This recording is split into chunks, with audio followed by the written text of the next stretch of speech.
Hello and welcome to the Peace with Anxiety podcast. This is your host, Irene Evangelou. I am a hypnotherapist and a counselor, and this podcast is all about helping you heal high-function anxiety, overcome overthinking and people-pleasing, and become your most happiest, confident, calmest self. Hi and welcome back to Peace with Anxiety.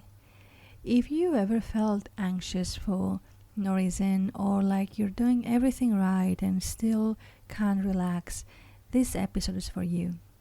I want to walk you through 9 habits that quietly feed anxiety, the kind of habits that feel normal and helpful until you notice how exhausted they leave you. And I'm not here to shame anyone. I'm here to explain, to normalize, and to offer tiny practical shifts you can actually use today. So before we begin, I want you to know this. These habits exist for a reason. They were survival strategies at some point, and your nervous system learned them to keep you safe. So that makes them clever, resilient, strong, not broken. But it also means that they can stick around long after they stop being useful. So today, let's name them, notice how they show up in real life, and give you one simple thing to try for each. So let's begin. First up is chasing everyone's approval. You might find yourself constantly scanning the room, smoothing tension or fixing other people's moods while your own feelings get ignored. Now that teaches your nervous system that safety depends on other people being calm, and when your safety depends on external states, your body stays keyed up. Now a tiny practice that helps is a quick inward check-in. So ask yourself, what is happening in my body right now? And then respond to that before you respond to anyone else. The second habit is ignoring your body's signals. You push through the headache, the tight jaw, the shallow breathing, and say you're fine even when your body is screaming otherwise. Now that silence lets stress build up until it shows up as panic or exhaustion. So try a micro check-in right now. Simply unclench your jaw, drop your shoulders, inhale slowly for 3 seconds, and notice one thing that feels different. Alright. The third is overthinking everything. Your mind might rehearse conversations, run endless what-ifs, and prepare for disasters that never happen. And this future-focused habit keeps you out of the present and locks your nervous system into a constant threat loop. So when you catch your brain spiraling, ask one grounding question. What is one thing that's actually true right now? And if you can, answer that out loud. The fourth habit is perfectionism in simple things. Maybe you rewrite an email 100 times, rearrange your space at midnight, or fix tiny details until you're exhausted.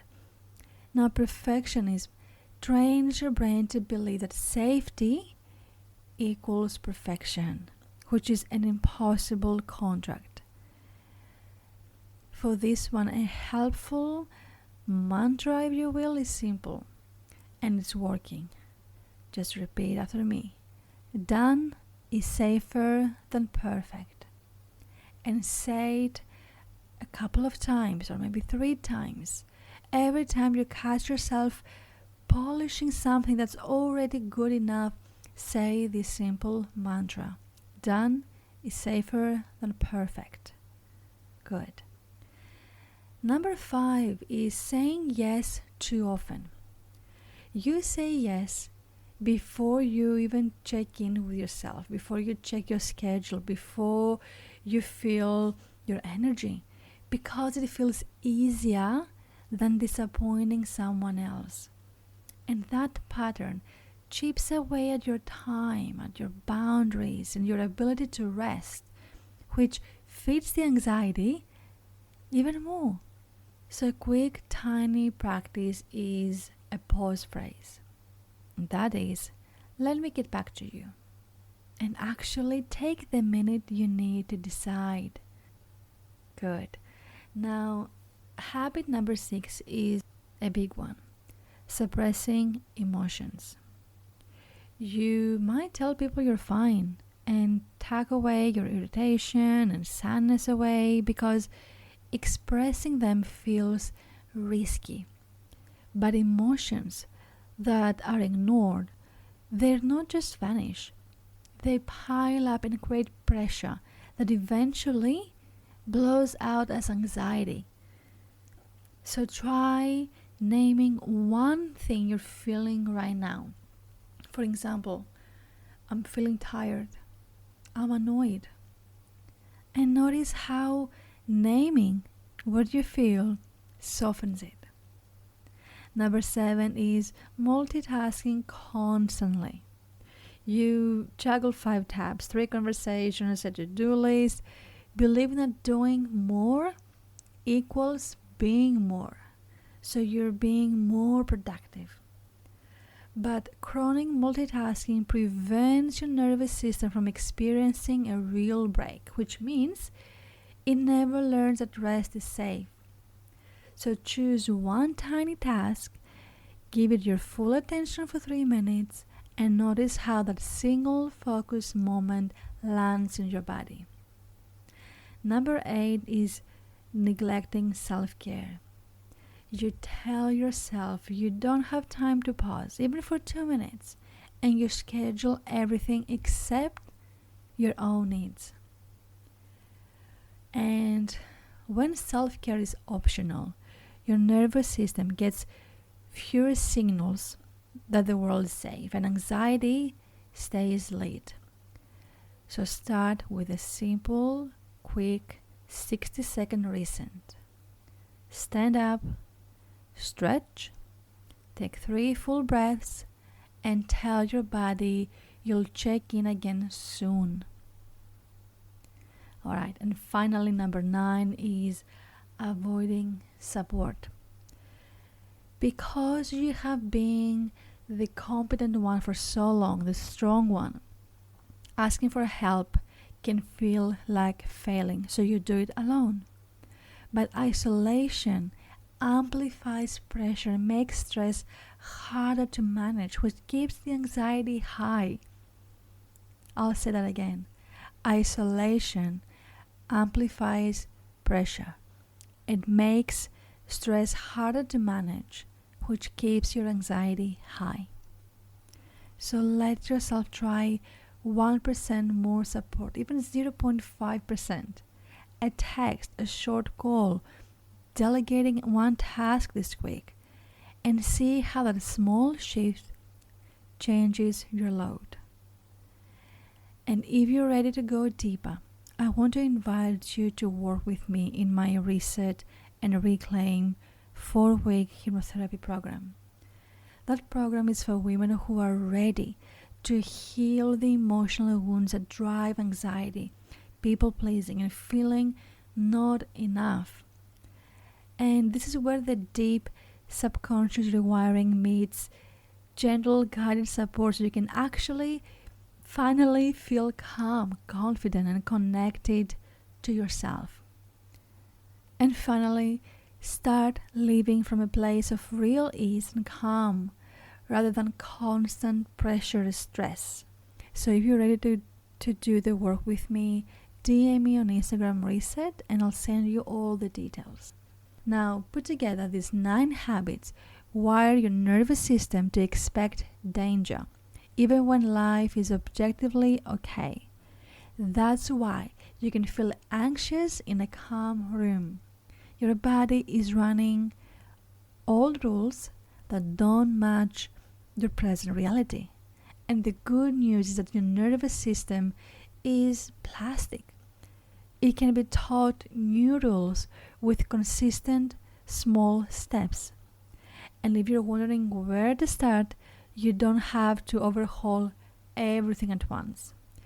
Pick the habit that wakes you up at night, or the one that honestly makes your day harder, and begin there. And before you go, I want you to do one thing.